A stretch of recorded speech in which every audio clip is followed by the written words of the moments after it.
old-timers that I ran with told me that once World War II broke out, after December of 1941, the whole city changed.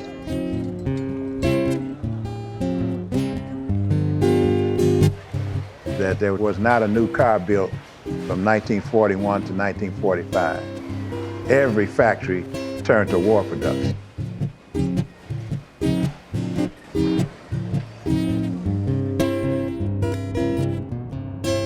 At the Ford Roots plant, we made PT boats.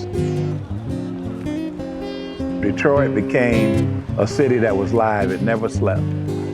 That all the plants ran 3 shifts all the time for war production. Everybody flying but a Negro like me. Uncle Sam says, your place is on the ground. When I fly my airplane, don't want no Negro round.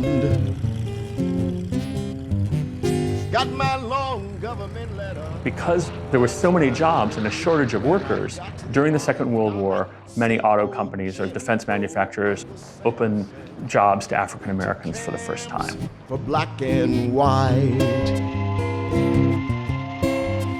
But when trouble starts, we'll all be in that same big fight. Some of that opening came with a fight.